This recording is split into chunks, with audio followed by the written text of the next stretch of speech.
حضرت خواجہ باقی باللہ رحمۃ اللہ علیہ جو سینٹرل ایشیا کی شخصیت تھے ناظرین، ماوراء النہر کی شخصیت تھے، ان کو باقاعدہ تیار کر کے ڈپیوٹ کیا گیا بر صغیر پاک و ہند میں، اور پھر ظاہر ناظرین جو آپ نے کام شروع کیا، اب ذرا اس پہ کلام کرتے ہیں کہ اتنی مضبوط ترین ظاہر ایک پوزیشن تھی شہنشاہ اکبر کی، اس کو کس انداز سے جو ہے آپ نے کاؤنٹر کیا، کیا آپ کی حکمت عملی تھی، یہ سمجھنا بہت ضروری ہے، اور دین الہی کا جو فتنہ تھا اس کو کس طرح سے زمین بوس کیا۔ علامہ صاحب آپ ذرا یہ بتائیے، دیکھیں جیسے ابھی گفتگو ہو رہی تھی، یعنی آپ سوچئے کس لیول کی خرافات ہو رہی ہیں، الحاد اپنے عروج پہ ہے، فتنہ اپنے عروج پہ ہے، یعنی بادشاہ کو سجدہ کیا جا رہا ہے، پانی کو، آگ کو، درختوں کو، گائے کو جو ہے پوجا جا رہا ہے، یعنی جو ریچولز کیونکہ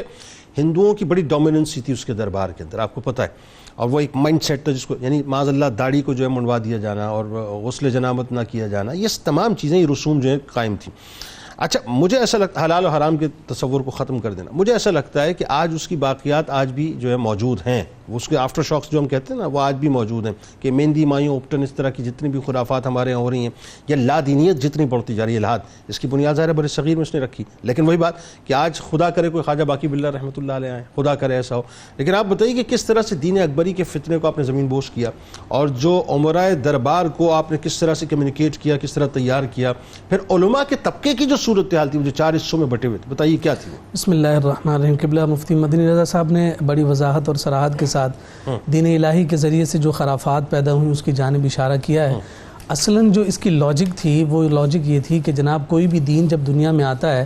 تو اس کی جو تاریخ تنسیخ ہوتی ہے، ایکسپائری جو ڈیٹ ہوتی ہے وہ 1000 سال ہوتی ہے، یعنی اس کی تعلیمات 1000 سال تک چلتی ہیں، اس کے بعد نیا دین آ جاتا ہے، ٹھیک ہے، اب نیا مذہب آ جاتا ہے، تو وہ دین اسلام کو بھی اسی پلڑے میں رکھنے کی کوشش کر رہا تھا، چونکہ یہ 10ویں صدی ہجری تھی اور 11ویں کی جانب جو ہے بڑھ رہے تھے، تو اب یہ موقع اس کو یہ غنیمت آیا اور اپنی اسی لاجک کی بنیاد پر یہ دین الہی کو وجود دینا چاہتا تھا۔ بنیادی طور پر ہمارے علماء نے اس بات کو تاریخ پر ذکر کیا ہے کہ فلسفی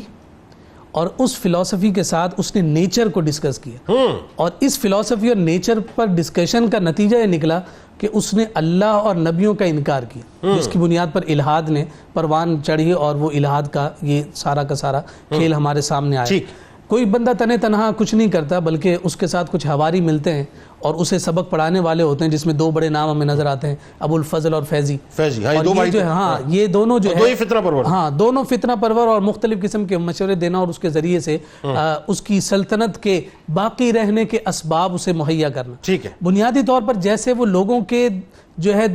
جسموں پر قابض تھا، اور بادشاہ اکبر یہ چاہتا تھا کہ میری سلطنت اسی طرح سے قائم رہے جیسے میں ان کے جسموں کا مالک ہوں، اسی طرح سے ان کی سوچ اور فکر کو بھی اپنے ماتحت کر لوں، اور وہ اس ایسے ہوگی کہ میں کسی نئے دین کا، نئے مذہب کا بانی بن جاؤں، اور اس کے بانی بننے کے لیے اس نے دین الہی کو پروان چڑھایا، اور یہ سلسلہ آگے بڑھا۔ جیسا کہ آپ نے ذکر کیا کہ علماء اور صلحاء کی ایک کثیر تعداد اس دور میں بھی موجود تھی،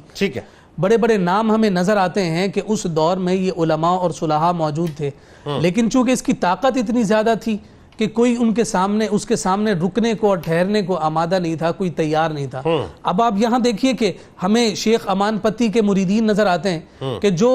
دین الہی کی ان اختراعات کے سامنے اپنے گھٹنے ٹیکتے ہوئے نظر آ رہے ہیں۔ پھر اسی طرح سے بڑا نام ایک نظر آتا ہے، شیخ عبد النبی ہے، مخدوم الملک ہے، صدر الصدور ہیں، یہ اپنے نام کے اعتبار سے، علم کے اعتبار سے بڑی ہستیاں تھیں، لیکن یہ آپس میں دستوں گریباں تھے،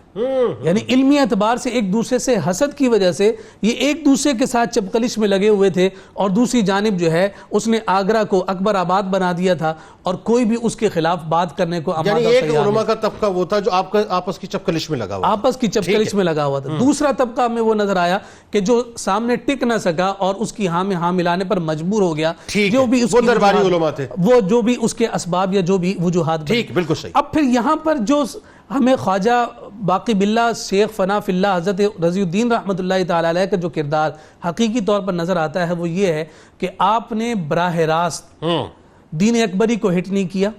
آپ نے براہ راست بادشاہ اکبر کو جو ہے اس پر اٹیک نہیں کیا، یعنی آمنے سامنے نہیں آئے۔ اچھا ایک طبقہ علماء کا وہ بھی تھا جو تعزیرات کی زد میں بھی آ گیا تھا، جی بالکل، ظاہر سی بات ہے کہ وہ نہیں نہ جو ہے ان کے ساتھ شامل ہونے کو تھا، نہ مخالفت کرنے پر تھا، لیکن وہ تعزیرات کی زد میں آ گیا اور اس کی وجہ سے انہیں ایک اب وہ طبقے کی آپ بات کر رہے ہیں جو کہ ہاں ٹھیک ہے۔ اب حضرت خواجہ باقی باللہ رحمۃ اللہ تعالی علیہ نے اس طریق کو اختیار فرمایا اور ڈپلومیسی کا اس رنگ آپ نے اور ڈھنگ دنیا کو عطا فرمایا کہ اس اعتبار سے بھی لوگوں کے دلوں کو مسخر کیا جا سکتا ہے. جن لوگوں کی ڈومیننسی تھی، جن لوگوں کا رسوخ تھا، جن لوگوں کی بات مانی جاتی تھی، امرائے سلطنت کہلاتے تھے، آپ نے وہ جو جنٹری تھی اس کو براہ راست ایڈریس کیا. یعنی اس میں آپ نے شیخ فرید کو، قلیج خان کو، قلیج خان،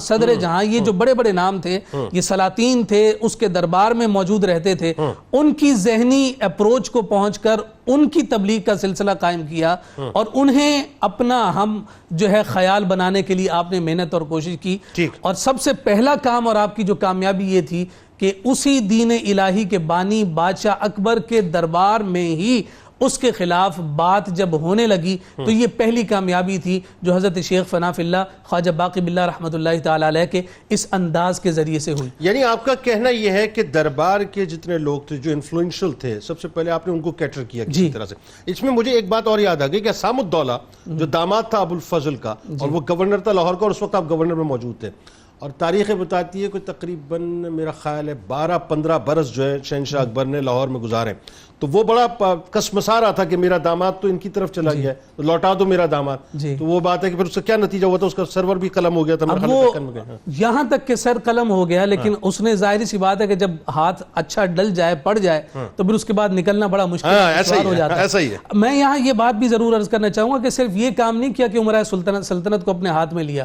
اس کا مقابلہ کرنے کے لیے آپ نے مجاہدین بھی تھے، اور ان مجاہدین میں امام ربانی مجدد الفسانی، حضرت شیخ مجدد پاک رحمۃ اللہ تعالی علیہ کی شخصیت سر فہرست نظر آتی ہے. آپ خود تو اس کے سامنے مکالمے، مباحثے اور مجاہدے کے لیے نہیں گئے، لیکن آپ نے جو بندہ تیار کر کے اس کے پاس بھیجا تھا وہ اتنا مضبوط اور مستحکم تھا کہ جس کے ساتھ اس کے علم اور عمل کی مدد بھی تھی، اور اللہ رب العزت کی تائید ایزدی بھی داخل تھی کہ جب مباحثے کے لیے مجلس سجی ہے، مباحثہ نہیں ہو سکا، اللہ کی مدد اتنی نازل ہوئی کہ ایسی ہوا چلی ہے کہ سب کچھ دربار اکھاڑ پچھاڑ کر اس ہوا نے رکھ دیا، اور وہ سارے اس کے درباری زخمی ہو گئے. یہاں تک ذکر کیا انہی زخموں سے بادشاہ اکبر جو ہے وہ بعد میں ہمارا ہے. یعنی آپ نے وہ مجاہد اعظم تیار کیا کہ جس نے پھر آخر میں دین اکبری کو زمین بوس کر دیا. اس کی پوری عمارت جو کھڑی ہو چکی تھی اس کو زمین بوس کر دیا. لیکن آپ یہ دیکھیے کہ اس کو بنیاد فراہم کرنے والے، اس عظیم عمارت کی بنیادوں کو مضبوط اور پختہ کرنے والے خواجہ فنا فی اللہ ہیں.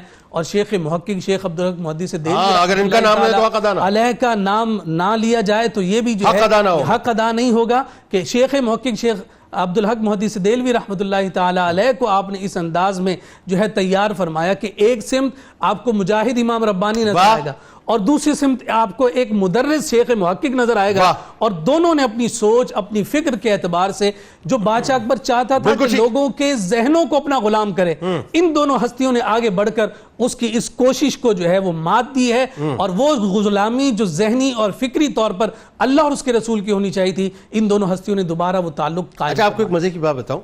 اس میں قادری فیض بھی شامل ہے. نقشبند فیضی نہیں ہے صرف، قادری فیض اس طرح سے شامل ہے حضور مفتی صاحب کہ حضرت شاہ کمال کیتھلی قادری رحمۃ اللہ علیہ وہ جب کیتھل تشریف لائیں تو آپ کے جو مریدین میں حضرت مجدد الفسانی رحمۃ اللہ علیہ کے والد گرامی بھی تھے. تو آپ کا فیضان یعنی قادری فیضان جو ہے بچپن میں آپ کو منتقل ہوا، تو یوں کہیے کہ آپ کی روٹس کے اندر قادری تراؤ بھی موجود ہے، اور پھر نقش بندی یوں کہہ لیجیے عمارت کے اوپر جو ہے باقاعدہ آپ کی جو ہے وہ اپنا تربیت ہوئی.